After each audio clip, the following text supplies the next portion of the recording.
Now that the sun is up, we can really get a good idea of how much of a dive that vehicle had to take when it went head first into this canal here on the corner of West 59th Street and Sunshine Boulevard. Good morning, Chris and Jane. Deputies first arrived here around 2:30 this morning. We're at a 7-Eleven on the corner of Lee Boulevard and Gunnery Road. You can see here deputies are still on the scene.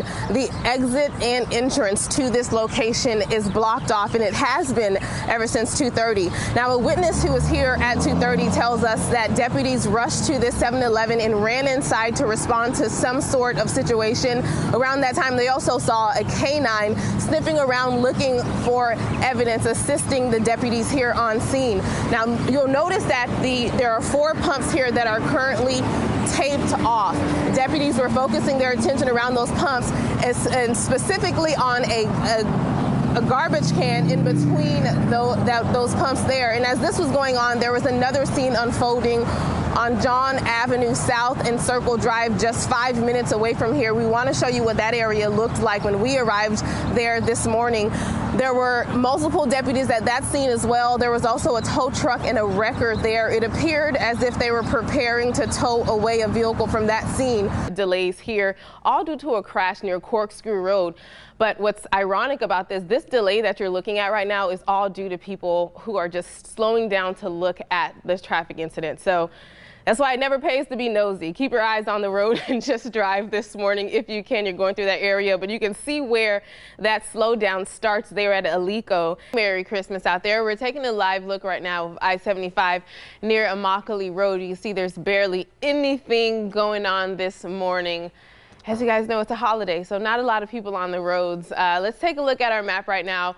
I-75 going northbound, FHP has issued an advisory, fog advisory. Now that fog is going to pick up near Colonial Boulevard and Daniels Parkway, and it's going to be an issue in those northbound lanes of I-75 going all the way up to Charlotte County near mile marker 144. That's right near State Road 78. Now there is an incident I want to let you guys know about. Lee County deputies are investigating a hit and run incident in Lee High Acres. Now this happened in the 4000 block of 2nd Street Southwest. Definitely not what you want to wake up to on Christmas morning. But thanks for joining us. Our time right now is 6:27. We have a feel-good story for you. A miracle right before Christmas as a family's dog that had been lost made it back home just in time. Yeah.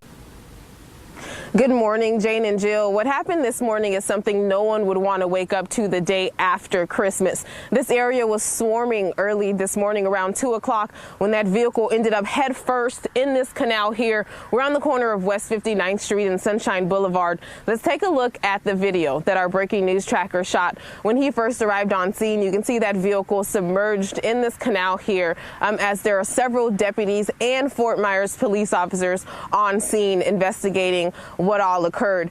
And now that vehicle was pulled out of the canal around 2 o'clock this morning. This canal here is located on West 59th Street and Sunshine Boulevard. And there were about 4 to 5 FMPD squad cars here, along with LCSO deputies. From the air, deputies used a helicopter to help them look for whatever it is that they were looking for. We believe possible suspects. On the ground, a canine officer assisted deputies with their search. Now, when that vehicle was pulled out of the canal here, there was no one inside, Jane and Jill. We are waiting to hear back from the Fort Myers Police Department and the Lee County Sheriff's Office because both agencies were here. At this point, it's not clear who has taken on that investigation, but we want to know why Fort Myers police officers were forced out of their typical jurisdiction. From what we're told, that may be due to the fact that that incident originated somewhere in Fort Myers. Once we get more information, we'll bring it to you on air and online. We're live this morning in Lehigh. Deborah Souverain, Fox 4, in your corner. All right. Yeah, Malcolm and Jane, we're able to get closer to the home because I spoke to the owner's grandson. He allowed us on the property, but we noticed that there's still a bit of a fire burning there. That's part of an electrical pole there.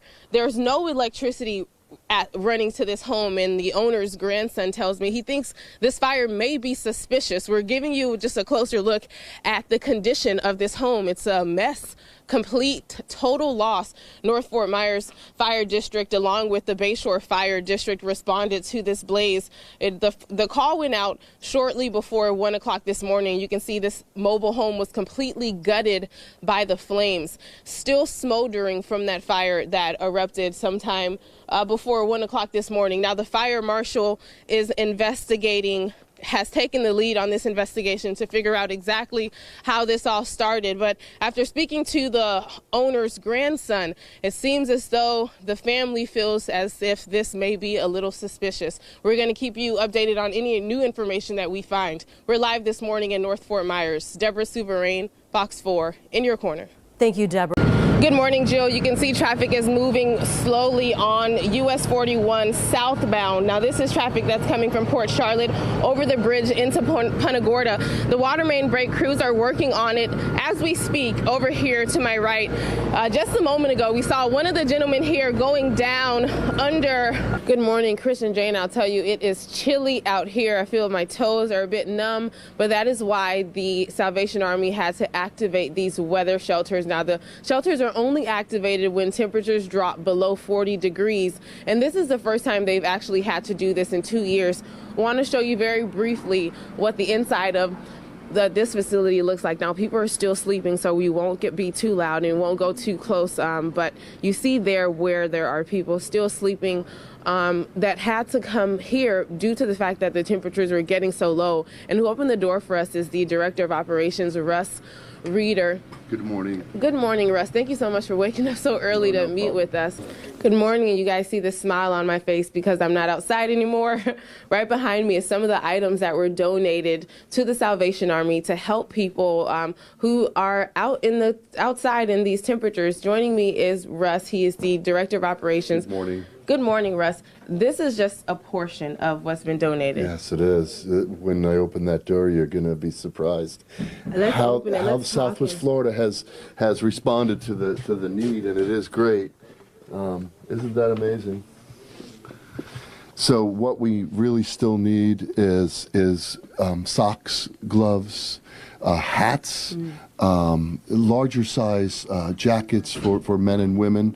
And but boy, we have acquired quite a bit of stuff, and as you can see, most of the men and the women that were here last night, we've woken them up. They've had breakfast. They've got a nice, nutritious meal in their belly, and as they're leaving, we're giving them the clothing that we got as donations last night. So it's awesome. Thank you, Russ. We're going to check back in with you, and you guys see the items that were donated. Here is Katrina. She's one of the lovely ladies here. I met her. She's a veteran that was here overnight using the shelter, and you're wearing a sweater that was donated. Tell me what this means to you. It means the world. I actually lost my hoodie that I had, and so when the woman came in last night with Walmart bags, I was floored. I also got a pair of brand new 8.5 black boots that I can wear with my skinny jeans, and I know God loves my style. If you didn't have this shelter, where would you have slept last night? In my car. I got some gloves too. Give me a Yeah, it would have been very difficult and cold. I wouldn't have gotten very much sleep, and I would have been very drowsy and sluggish today. All right, thank you, Katrina. And Katrina is heading to work right after this, and so those boots and the sweater that she's gotten definitely needed.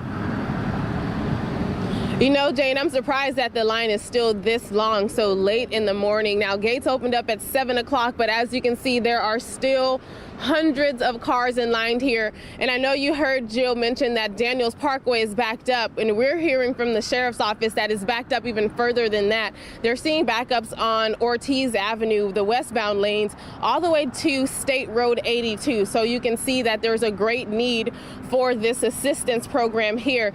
Now, doors opened up up at 7 a.m. as I mentioned, and DCF officials will be here until 6 o'clock this afternoon to help people. You can see how long these lines are. They're urging folks, if you can, register in advance before you come out here so that they can get you in and out as quickly as possible. But you can see that it's definitely still a long line here, and these people are just waiting to get into another line once they get closer to where the tents are. So if you do plan to head out, remember, bring an ID and pre-register if you can. We're live this morning in Fort Myers. Deborah Souverain, Fox 4, in your corner.